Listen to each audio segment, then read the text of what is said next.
Assalamualaikum warahmatullahi wabarakatuh.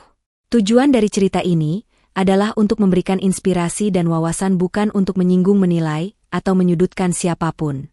Saya berharap kisah ini dapat diambil sebagai pelajaran bersama, tanpa mengurangi esensi dari kejadian yang sebenarnya. Sebelum video ini dilanjutkan, saya mohon keikhlasan teman-teman untuk subscribe dan like.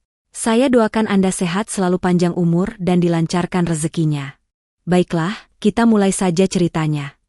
Angin berhembus lembut ketika aku berdiri di depan terminal bus, menunggu teman-temanku datang.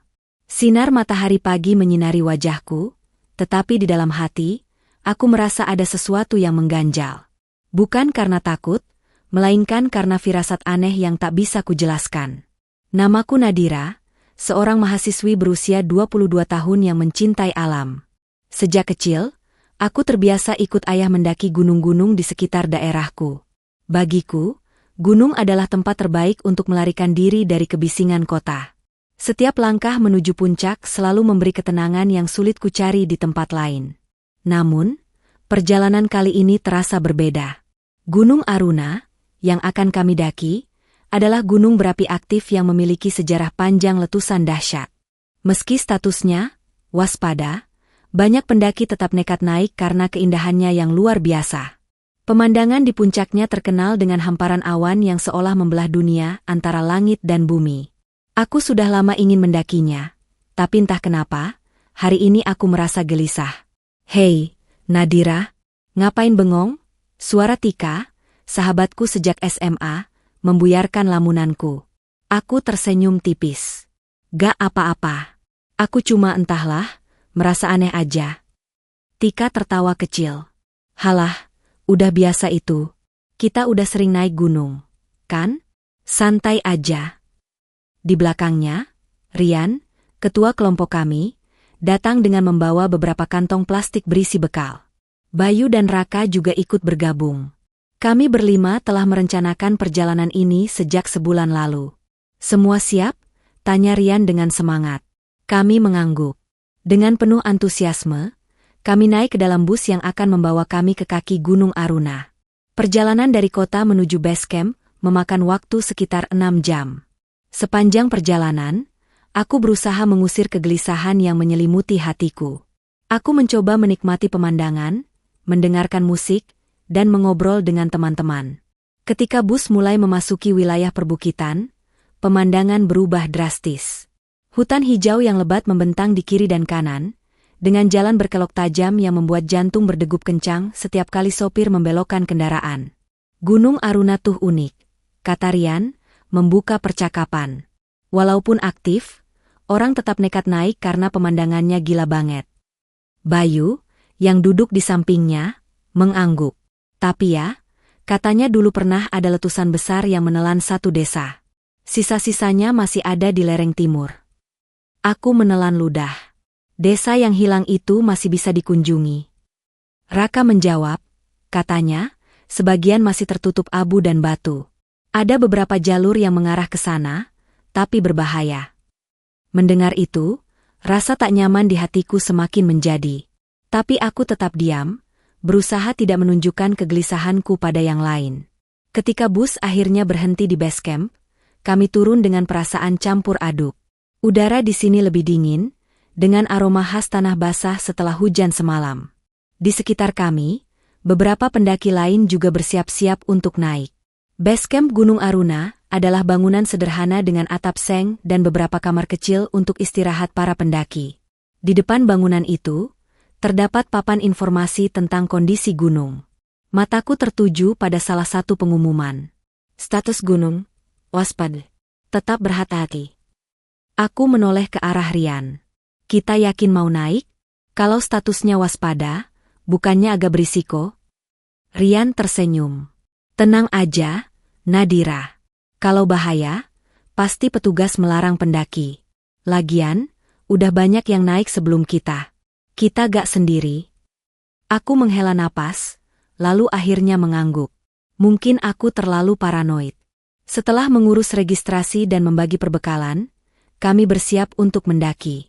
Jalur pendakian Gunung Aruna memiliki beberapa pos sebelum mencapai puncak, dan kami menargetkan tiba di pos 4 sebelum malam tiba. Seorang petugas base camp datang menghampiri kami sebelum berangkat. Hati-hati di atas. Kalau ada tanda-tanda gempa atau bau belerang kuat, segera turun, ya. Kami mengangguk dan mengucapkan terima kasih sebelum mulai berjalan.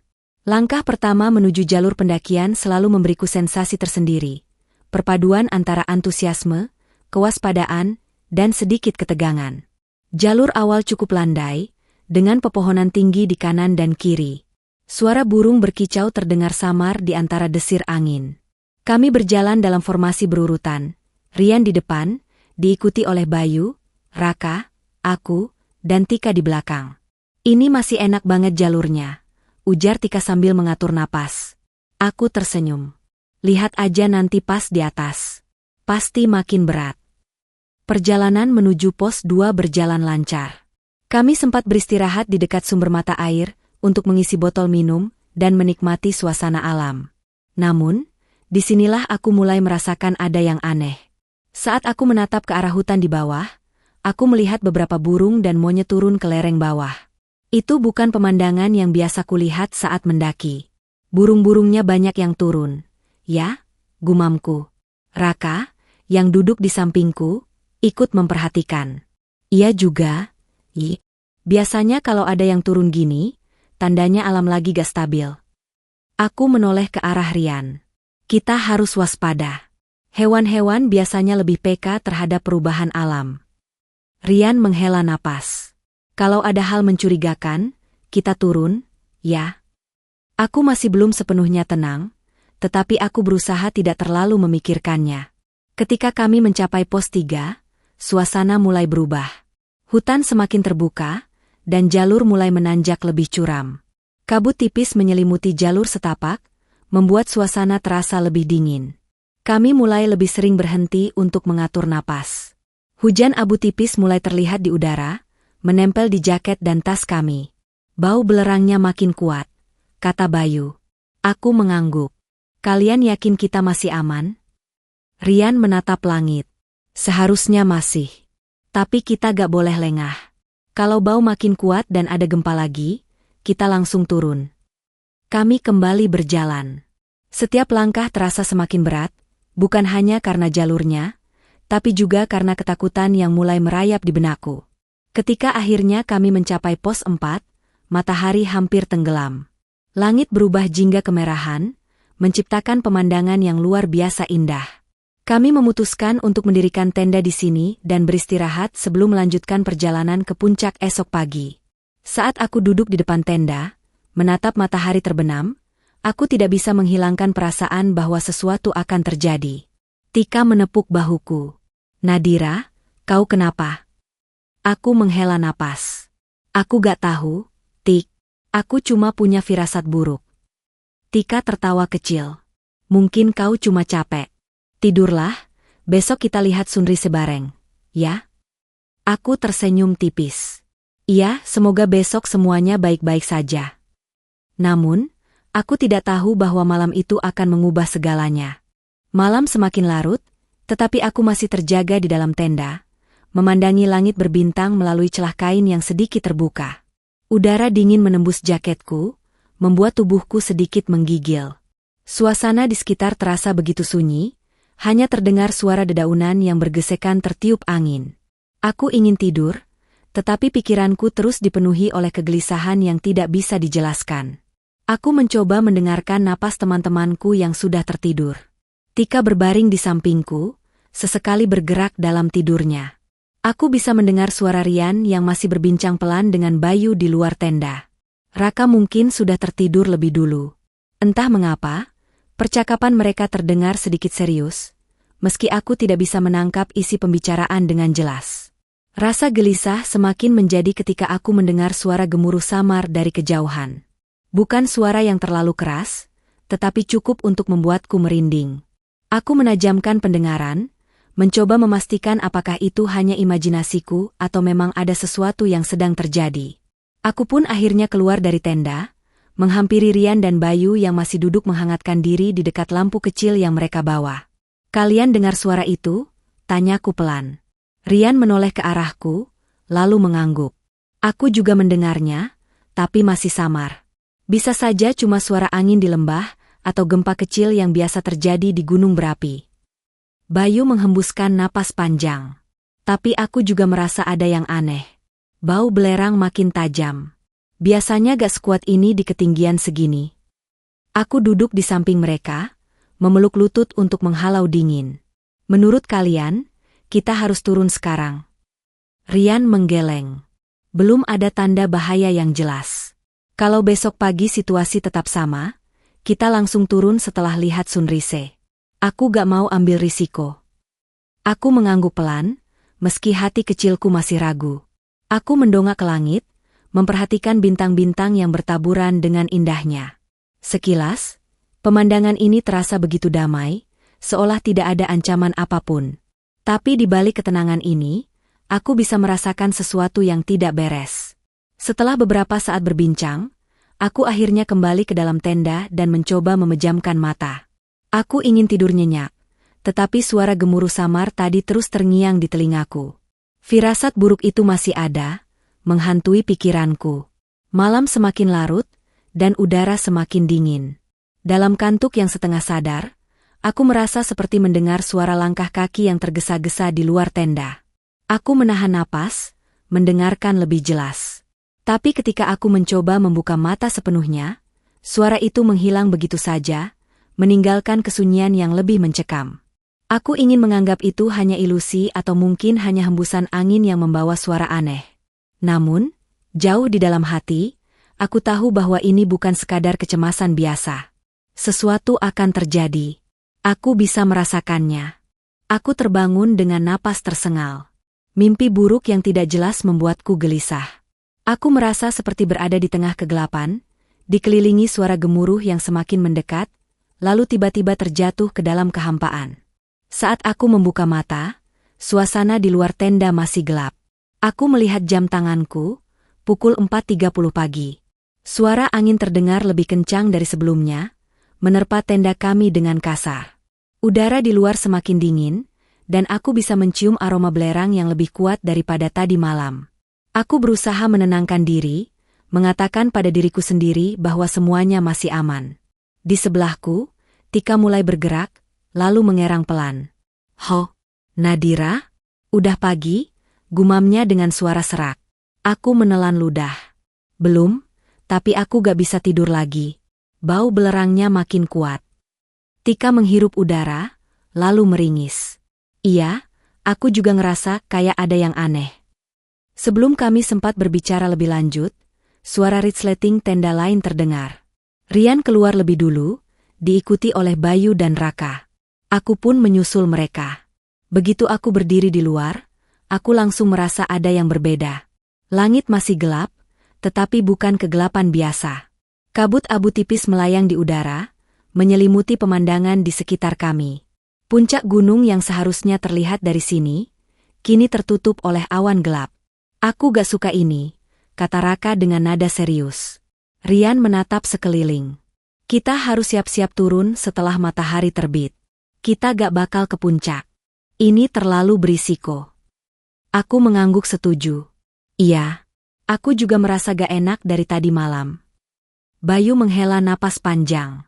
"Kalau gitu, kita kemasi barang sekarang aja. Jangan sampai terlambat turun." Kami semua bergerak cepat.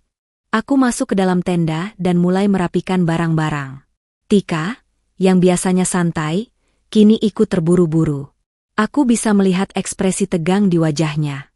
Namun, saat aku tengah memasukkan sleeping bag ke dalam tas, tiba-tiba bumi bergetar. Gempa itu tidak terlalu besar, tetapi cukup untuk membuat tenda kami bergoyang. Aku terdiam sejenak, menahan napas, menunggu apakah guncangan akan berlanjut. Di luar, suara Rian terdengar. "Semuanya keluar. Sekarang." Aku dan Tika segera keluar. Bayu dan Raka juga berdiri dengan wajah tegang. Kami semua saling berpandangan, menunggu apakah akan ada guncangan susulan. Namun, suasana justru menjadi lebih sunyi. Terlalu sunyi. Tidak ada suara burung, tidak ada suara serangga, hanya hembusan angin yang membawa bau belerang semakin kuat. "Kita turun sekarang," kata Rian dengan nada tegas. Gak ada alasan untuk tetap di sini. Kami langsung bergerak. Dengan langkah cepat, kami mulai menuruni jalur pendakian. Namun, kami baru berjalan sekitar 15 menit ketika suara ledakan keras terdengar dari arah puncak. Aku menoleh, dan darahku seolah membeku. Gunung Aruna meletus. Dari kawah puncak, asap hitam pekat membumbung tinggi, disertai kilatan petir yang menyambar dari dalamnya. Suara gemuruh terdengar seperti raungan monster raksasa, mengguncang udara dan membuat tanah bergetar hebat.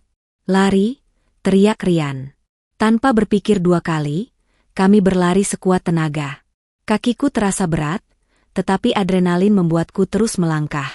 Aku bisa merasakan batu-batu kecil mulai berjatuhan dari langit, disertai hujan abu yang semakin tebal. Pandanganku mulai kabur.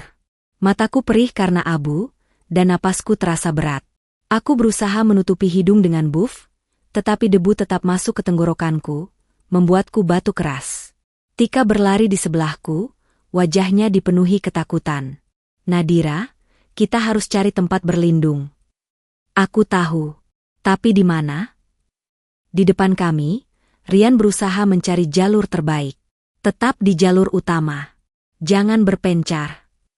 Namun, itu lebih mudah diucapkan daripada dilakukan. Kabut abu semakin pekat, membuat kami nyaris tidak bisa melihat apa-apa. Tanah di bawah kaki kami mulai bergetar lagi, kali ini lebih keras. Tiba-tiba, aku mendengar suara jeritan di belakangku. Aku menoleh, dan melihat Raka tergelincir ke jurang kecil di samping jalur. "Raka!" Bayu berteriak. Aku dan Tika berhenti, berusaha melihat di mana Raka berada. Di bawah sana, di antara bebatuan, Raka tergeletak, mencoba bangkit. "Aku gak bisa naik sendiri," teriaknya. Aku ingin menolongnya, tetapi di saat yang sama, suara gemuruh semakin mendekat. Aku menoleh ke atas dan melihat gelombang awan panas mulai mengalir turun. Rian mengutuk pelan. "Kita harus pergi sekarang atau kita semua mati." Tapi aku tidak bisa meninggalkan Raka begitu saja. Aku menoleh ke Bayu. "Ayo, kita bantu dia." Bayu mengangguk, dan kami berdua segera turun ke tepian jurang, berusaha menarik Raka. Tika tetap di jalur utama, wajahnya dipenuhi ketakutan. Aku meraih tangan Raka. "Pegang tanganku." Dengan susah payah, kami berhasil menariknya naik. Namun, begitu Raka berdiri, guncangan lain terjadi, dan tanah di bawah kaki kami mulai runtuh. "Kita harus pergi sekarang." Rian berteriak lagi. Kami kembali berlari. Tapi aku tahu, waktu kami semakin sedikit. Hujan batu semakin deras. Beberapa batu sebesar kepalan tangan menghantam tanah di sekitar kami. Aku menunduk, melindungi kepala dengan tangan. Dadaku terasa semakin sesak. Tika mulai terisak. "Nadira, aku takut." Aku meraih tangannya. "Kita bisa selamat. Jangan berhenti." Namun, saat kami hampir mencapai pos 3, aku mendengar suara gemuruh lain, lebih dalam, lebih menakutkan. Aku menoleh ke atas dan melihat sesuatu yang membuat darahku membeku. Lava pijar mulai mengalir. Aku ingin berteriak, tetapi suaraku tercekat. Tidak ada waktu lagi. Kami harus segera keluar dari jalur ini, atau kami semua akan mati. Namun, dalam kepanikan itu, sesuatu yang lebih buruk terjadi. Saat aku menoleh ke belakang, aku menyadari Tika tidak ada di sampingku. Aku berhenti berlari. "Tika?" Tidak ada jawaban. Aku menoleh ke segala arah, mencoba mencarinya di tengah kabut abu.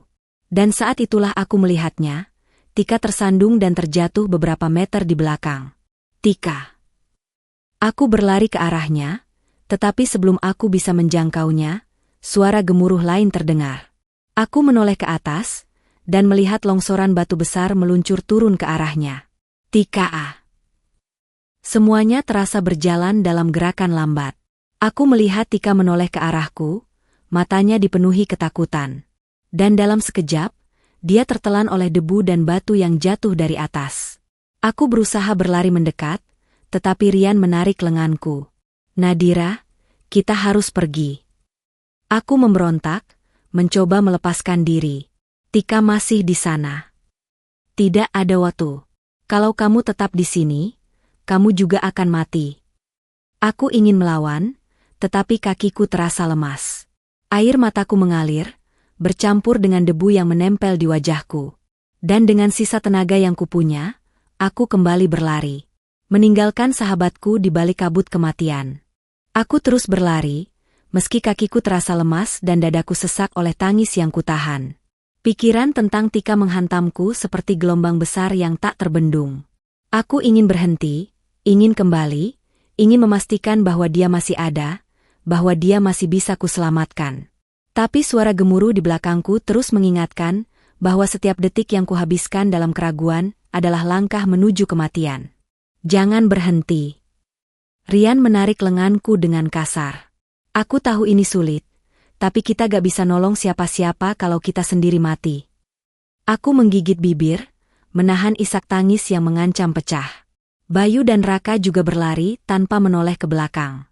Napas mereka tersengal, sama seperti aku, tapi tidak ada yang mengatakan apa-apa. Semua tahu bahwa kehilangan Tika adalah luka yang tak bisa dihindari, dan mungkin bukan yang terakhir. Saat kami berbelok di jalur yang lebih menurun, abu semakin tebal. Aku nyaris tak bisa melihat apa-apa di depanku.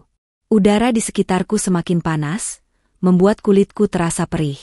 Keringat bercampur dengan debu, menciptakan lapisan tipis yang menempel di wajah dan leherku. Aku menatap langit yang berubah menjadi merah menyala, pertanda bahwa lava semakin mendekat.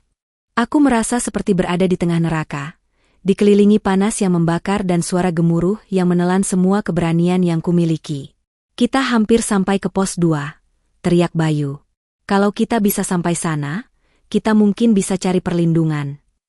Tapi harapan itu seketika hancur saat tanah kembali bergetar. Kali ini lebih kuat, lebih dahsyat. Aku terhuyung, nyaris jatuh ke tanah. Dari kejauhan, aku bisa melihat patahan tanah terbuka, menciptakan celah besar di jalur yang harus kami lewati. Rian mengutuk keras. Sial, jalurnya putus. Aku memutar otak dengan cepat. Tidak mungkin berbalik, tidak mungkin menunggu. Kami harus menemukan cara lain, atau kami akan terjebak di sini. Kita bisa turun ke sisi kiri, lalu memutar balik ke jalur utama. Seruku, menunjuk ke lereng berbatu di samping. Rian menatap jalur itu dengan ragu. Itu terlalu curam. Tapi lebih baik daripada mati di sini. Aku menggenggam tangannya erat, berharap dia mempercayaiku. Akhirnya, tanpa pilihan lain, kami berempat mulai menuruni jalur alternatif itu dengan hati-hati. Batu-batu kecil berguling di bawah kaki kami, membuat setiap langkah terasa berisiko. Aku berusaha menjaga keseimbangan, meski lututku gemetar karena ketakutan. Saat aku berpikir bahwa kami mungkin akan selamat, suara keras kembali terdengar dari atas. Aku mendongak, dan napasku tercekat. Batu besar meluncur ke arah kami. Aku hanya bisa berteriak sebelum semuanya berubah menjadi kekacauan. Aku hanya punya sekian detik untuk bereaksi. Batu besar itu meluncur seperti bola api raksasa, menghancurkan apapun di jalurnya. Aku tak sempat berpikir panjang, hanya bisa melompat ke samping, menjatuhkan diri ke tanah dengan napas tersengal. Awas, teriak Rian. Aku bisa mendengar suara benturan keras saat batu itu menghantam tanah beberapa meter di belakangku. Debu dan pecahan batu beterbangan, membuatku terbatuk dan merasakan perih di tenggorokan. Di tengah kabut abu, aku mencoba melihat sekeliling, memastikan teman-temanku selamat. Rian berlari ke arahku, wajahnya dipenuhi keringat dan debu. Kamu gak apa-apa? Aku mengangguk cepat, meski tubuhku masih gemetar. Bayu? Raka? Aku di sini. Suara Bayu terdengar tak jauh dari kami. Aku menoleh dan melihatnya sedang membantu Raka berdiri. Lutut Raka berdarah, kemungkinan tergores batu saat menghindar. Kita gak bisa berhenti di sini. Bayu berseru. Batu-batu masih terus berjatuhan. Aku menengadah dan melihat langit yang dipenuhi abu serta cahaya merah dari lava di kejauhan. Batu-batu kecil dan besar terus berjatuhan seperti hujan maut. Kami harus bergerak cepat atau kami akan terkubur hidup-hidup. Turun lebih jauh. Rian memberi aba-aba. Kalau kita bisa sampai ke hutan di bawah sana, kita mungkin bisa berlindung dari reruntuhan. Aku tidak punya pilihan lain selain mengikuti mereka. Dengan napas yang tersengal dan kaki yang semakin lemas, aku kembali berlari menuruni jalur yang semakin curam. Lereng semakin terjal, dan kami harus berpegangan pada akar-akar pohon yang mencuat dari tanah agar tidak tergelincir. Setiap langkah terasa seperti perjudian antara hidup dan mati. Tiba-tiba, guncangan keras terjadi lagi, kali ini jauh lebih kuat dari sebelumnya. Tanah di bawah kakiku bergetar hebat, dan sebelum aku bisa bereaksi, sebagian jalur tempat Bayu berdiri runtuh. Bayu. Aku menjerit panik. Aku melihat Bayu berusaha meraih sesuatu, tangannya terjulur ke udara, tetapi gravitasi lebih cepat. Dalam sekejap, dia terjatuh ke bawah. Tidak ada suara jeritan. Hanya debu yang membubung tinggi. Aku membeku. Dadaku sesak. Bai. Aku ingin berlari ke arah tebing itu, ingin melihat apakah dia masih ada, apakah dia masih bisa diselamatkan. Tetapi Rian menarikku kembali dengan kasar. Jangan lihat ke bawah. Suaranya penuh dengan ketegasan. Kita gak bisa nolong dia. Tapi, kalau kamu tetap di sini, kamu juga bakal jatuh. Aku menggigit bibir, menahan tangis yang sudah menggenang di mataku. Hanya dalam hitungan menit, dua sahabatku sudah tiada. Aku merasakan tubuhku mulai gemetar. Aku ingin berhenti, ingin menyerah. Tapi di saat yang sama, aku tahu aku tidak bisa. Aku harus terus hidup. Aku harus keluar dari neraka ini. Aku, Rian, dan Raka terus berlari tanpa menoleh ke belakang. Setiap detik yang berlalu terasa seperti pertarungan melawan waktu. Lava semakin dekat. Hawa panas mulai terasa menyengat kulit, membuat napasku semakin berat. Ketika kami hampir sampai di tepian hutan, kami melihat sesuatu yang membuat darah kami membeku. Lava pijar mulai mengalir melalui celah-celah tanah, memotong jalur utama di depan kami. Aku merasakan keputusasaan mulai merayap di hatiku. Kita gak punya jalan keluar. Kita harus melompat ke sisi kiri, seru Rian. Aku melihat ke arah yang dia tunjuk. Di sisi kiri, ada jalur yang lebih rendah, tetapi harus melewati bebatuan besar dan hutan yang lebih rapat. Tidak ada pilihan lain. Gumam Raka, meski wajahnya tampak pucat. Sebelum aku sempat berpikir lebih lanjut, tanah di belakang kami mulai runtuh. Aku bisa merasakan panas yang semakin mendekat. Tanpa berpikir panjang, aku melompat. Aku merasakan tubuhku jatuh bebas selama beberapa detik sebelum mendarat di tanah berbatu. Lututku terbentur keras, membuatku meringis kesakitan. Aku menggigit bibir, berusaha menahan air mata.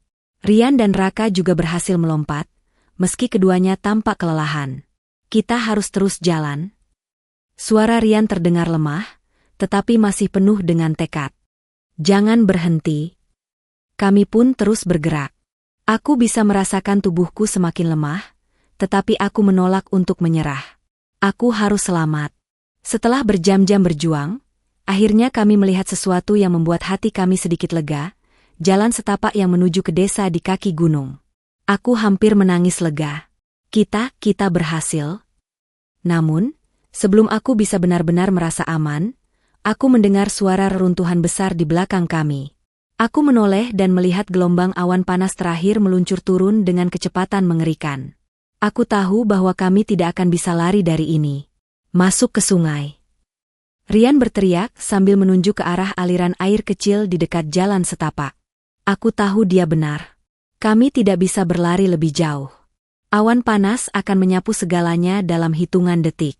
Tanpa berpikir panjang, aku dan Raka melompat ke dalam sungai, merendam tubuh kami sepenuhnya di dalam air. Aku bisa merasakan air yang dingin membasahi tubuhku, tetapi hawa panas di sekitarnya masih terasa membakar. Aku menutup mata, berharap ini cukup untuk menyelamatkan kami. Dan kemudian, gelombang panas itu melintas di atas kami. Aku bisa merasakan panas yang luar biasa meski aku berada di dalam air. Aku ingin berteriak, tetapi aku hanya bisa bertahan, menunggu keajaiban. Aku tidak tahu berapa lama aku berada di dalam air sebelum akhirnya berani keluar. Ketika aku membuka mata, dunia di sekitarku telah berubah. Semua yang ada di jalur pendakian kini tertutup oleh abu dan reruntuhan. Pohon-pohon hangus, batu-batu besar berserakan. Langit masih kelabu, tetapi suara gemuruh sudah berhenti. Aku terbatuk, mencoba mengatur napas. Di sebelahku, Rian dan Raka juga mulai bangkit. Kami bertiga saling berpandangan, tidak bisa berkata apa-apa. Kami selamat. Tapi berapa harga yang harus kami bayar untuk hidup? Aku menoleh ke atas gunung yang kini menjadi kuburan bagi banyak orang, termasuk Tika dan Bayu. Dadaku sesak, dan akhirnya, aku membiarkan air mataku jatuh. Aku tidak peduli lagi. Aku menangis sejadi-jadinya, meluapkan semua kesedihan yang kutahan selama ini. Rian merangkulku dengan erat, sementara Raka hanya menunduk, menggenggam tanah dengan tangan gemetar. Kami telah melewati neraka. Tapi kami tahu, kami tidak akan pernah bisa kembali menjadi orang yang sama. Aku tidak tahu berapa lama aku menangis. Mungkin hanya beberapa menit, mungkin lebih lama. Waktu terasa kabur. Aku hanya merasakan kesedihan yang begitu dalam, kehilangan yang begitu nyata. Tika dan Bayu tidak ada di sini. Mereka seharusnya berada di sampingku, tertawa, mengeluh tentang betapa sulitnya pendakian ini. Mereka seharusnya ikut merasakan kelegaan karena kami sudah selamat. Tapi sekarang, hanya ada aku, Rian, dan Raka, 3 orang yang masih bernapas di tengah lautan abu. Kita harus turun. Suara Rian pelan, tetapi tegas. Tim penyelamat pasti sudah menuju ke sini. Aku mengangguk lemah. Kakiku masih terasa gemetar, tubuhku masih dipenuhi debu dan luka. Tapi aku tahu, kami tidak bisa terus berdiam diri di sini. Perjalanan menuruni gunung terasa lebih berat daripada saat mendakinya. Bukan hanya karena kelelahan, tetapi karena setiap langkah mengingatkanku pada siapa saja yang tidak bisa kembali. Kami berjalan dalam diam, masing-masing larut dalam pikiran sendiri. Saat kami semakin mendekati desa, aku mulai melihat tanda-tanda kehidupan. Rumah-rumah yang sebelumnya berdiri kokoh kini tertutup abu, beberapa di antaranya bahkan roboh. Beberapa orang berlarian, mencari anggota keluarga mereka. Aku bisa mendengar tangisan, teriakan panik, dan suara sirene dari mobil tim penyelamat yang baru tiba. Aku ingin berlari ke arah mereka, memberitahu mereka bahwa aku masih hidup. Tapi aku juga ingin bersembunyi, ingin menghilang. Karena aku tahu, aku selamat, tetapi aku tidak benar-benar utuh. Kami akhirnya bertemu dengan tim penyelamat yang langsung membawa kami ke posko darurat. Aku tidak tahu apa yang lebih melegakan, air minum dingin yang diberikan kepada kami, atau hanya kenyataan bahwa kami berada di antara orang-orang yang tidak sedang sekarat. Seorang petugas menanyai kami, mencoba mencatat nama-nama yang selamat. Aku menyebutkan namaku dengan suara serak, lalu mendengar Rian dan Raka melakukan hal yang sama. Lalu, siapa saja teman kalian yang masih di atas? Aku terdiam. Aku tidak tahu harus menjawab apa. Rian akhirnya yang berbicara. Bayu dan Tika, mereka tidak berhasil turun. Petugas itu mengangguk pelan, lalu mencatat sesuatu di bukunya. Aku tidak tahu apa yang dia tulis. Mungkin nama mereka. Mungkin hanya angka, menambah daftar panjang korban yang hilang. Seseorang menepuk bahuku, dan aku menoleh. Seorang wanita, mungkin sekitar 50 tahun, dengan wajah penuh kelelahan. Kamu melihat anakku, nak? Dia mendaki gunung ini kemarin. Aku ingin bertanya siapa namanya. Aku ingin tahu apakah aku pernah melihatnya di jalur pendakian. Tapi aku hanya bisa menggeleng pelan. Aku melihat harapan di matanya perlahan padam. Dan saat itu, aku sadar bahwa aku bukan satu-satunya yang kehilangan seseorang hari ini. Setelah mendapatkan perawatan dan memastikan kami tidak mengalami luka serius, kami diizinkan untuk pulang. Tapi aku tidak merasa pulang. Aku kembali ke rumah dengan tubuh yang lebih ringan, tetapi hati yang lebih berat. Orang tuaku menangis saat melihatku, memelukku erat-erat seolah aku bisa menghilang kapan saja. Aku tahu mereka pasti sangat khawatir. Tapi aku tidak bisa menangis lagi. Aku hanya diam, membiarkan mereka memelukku. Hari-hari berlalu, tetapi semuanya terasa berbeda. Aku mencoba kembali ke rutinitas. Makan, tidur, berbicara dengan orang-orang, tetapi semuanya terasa hampa. Setiap kali aku menutup mata, aku melihat lava mengalir. Aku mendengar suara Tika berteriak. Aku melihat Bayu terjatuh ke dalam jurang. Aku tidak bisa melupakan semuanya. Aku pikir aku sudah selamat. Tapi semakin hari, aku sadar bahwa sebagian dari diriku tertinggal di gunung itu. Suatu hari, Aku menerima pesan dari Ibu Tika. Apakah kamu bisa datang?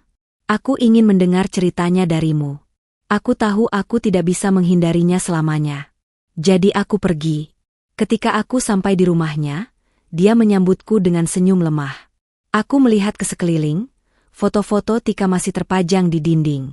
Seperti rumahnya menolak untuk menerima kenyataan bahwa dia tidak akan pernah kembali. Kami duduk di ruang tamu. Aku tidak tahu harus mulai dari mana. Apa dia bahagia sebelum semuanya terjadi? Suara Ibu Tika lirih. Aku mengangguk. Meskipun aku tidak yakin apakah itu jawaban yang benar. Dia menikmati perjalanan. Dia sempat tertawa, dia sempat berfoto. Aku berhenti. Suaraku bergetar. Ibu Tika menggenggam tanganku. Terima kasih karena sudah bersamanya sampai akhir. Aku menunduk, air mataku akhirnya jatuh. Aku pikir aku akan dihakimi. Aku pikir dia akan menyalahkanku karena tidak bisa menyelamatkan anaknya. Tapi tidak. Sebaliknya, dia menguatkanku. Dan saat itu, aku sadar, aku tidak sendirian dalam kehilangan ini. Bulan-bulan berlalu. Gunung itu akhirnya tenang kembali, meski bekas erupsinya masih terlihat jelas. Jalur pendakian ditutup, tetapi aku tahu suatu hari orang-orang akan kembali ke sana. Aku tidak bisa melupakannya. Jadi, aku kembali. Aku berdiri di kaki gunung, melihat puncaknya yang kini terlihat berbeda. Aku membawa setangkai bunga, dan aku meletakkannya di tanah. Banyak yang meninggalkan kita di sini, gumamku. Tapi aku akan memastikan mereka tidak dilupakan. Aku menutup mata dan menghirup udara dalam-dalam. Untuk pertama kalinya dalam berbulan-bulan, aku merasa damai. Aku tahu lukaku tidak akan pernah benar-benar sembuh. Aku tahu kenangan ini akan terus ada dalam hidupku. Tapi aku juga tahu satu hal, aku akan terus berjalan. Karena aku masih hidup. Dan itu berarti aku masih punya kesempatan untuk membuat kehidupan ini berarti. Terima kasih sudah mendengarkan cerita ini, semoga kita dapat mengambil pelajaran di dalamnya.